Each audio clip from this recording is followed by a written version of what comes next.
In the name of Allah, the most gracious, the most merciful। 8वीं जमात के प्यारे बच्चों, आप अपनी आवर पास्ट का पेज नंबर 16 निकालो बेटा। ये कोने पे दिया गया पेज नंबर 16। इस पे आज का टॉपिक है बेटा हमारा Tipu Sultan the tiger of Mysore. Tipu Sultan Mysore का शेर। टीपू सुल्तान मैसूर का शेर क्यों और कैसे, ये हम जानने की कोशिश करेंगे और पढ़ेंगे। The company resorted to direct military confrontation when it saw a threat to its political or economic interest. This can be illustrated with the case of the southern Indian state of Mysore। बेटा जैसे कि आपको पता है कि company क्या है, कौन लोग थे। ईस्ट इंडिया कंपनी जो अंग्रेज थे हिंदुस्तान में आके तजारत करने के लिए आए और हिंदुस्तान में आके बसे। ठीक, फिर यहाँ पे हुकूमत भी करने लगे। हुआ क्या, the company resorted to direct military confrontation when it saw a threat to its political और economic interest. East India company यानी अंग्रेजों ने क्या काम किया कि मैसूर में मिलिट्री भेज दी, वहां पे मिलिट्री के कैंपस लगा दिए। ठीक, this can be illustrated with the case of a southern Indian state of Mysore. Hindustan के साउथ की स्टेट मैसूर जो थी उस टाइम की मैसूर, वहां पे टीपू सुल्तान का राज था। Mysore had ground in strength under the leadership of a powerful rulers like Hyder Ali ruled from 1761 to 1782। Mysore में हुकूमत किसकी चली? हैदर अली की। वो वहां का लीडर था। उसकी हुकूमत कब से कब तक चली? 1761 ईस्वी से लेकर 1782 ईस्वी तक उसकी हुकूमत चली।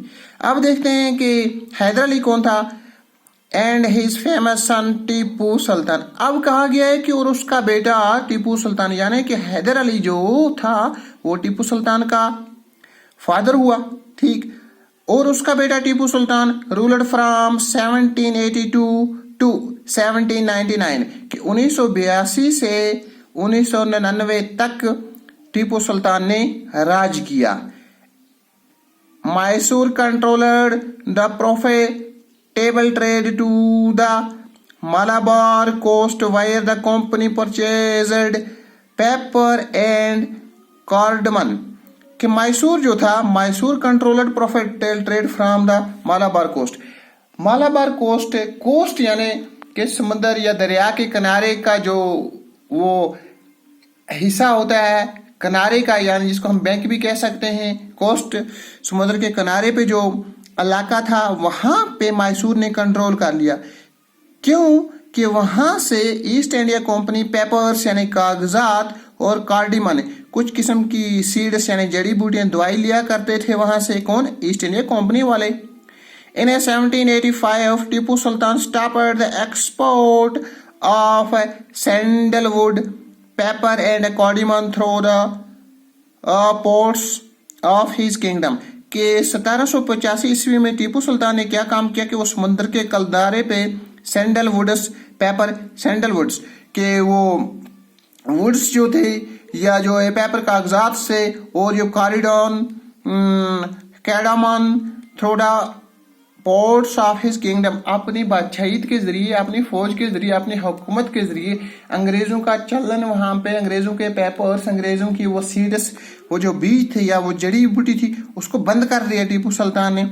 And disallowed local merchants from trading with the company. और वहां के जो लोकल मर्चेंट्स थे, छोटे छोटे सौदागर थे, उनको भी कहा गया कि आप आज के बाद ईस्ट इंडिया कंपनी यानी कि अंग्रेजों से किसी किस्म की कोई तजारत नहीं करोगे, न इनसे कोई लेना देना करोगे, न लोगे ना दोगे।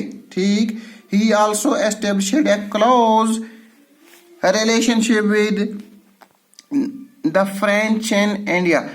और उसने क्या काम किया, जो फ्रेंच वाले थे उनसे हिंदुस्तान में उसने बड़ा क्लोज रिश्ता कायम किया।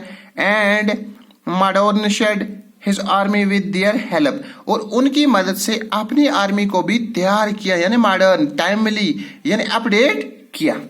तो बेटा आज के लिए इतना ही। तो मुझे उम्मीद है कि आप ये समझने की भी कोशिश करोगे और याद भी रखोगे, जहां से नहीं आए कमेंट भी करोगे। खुदा हाफिज़।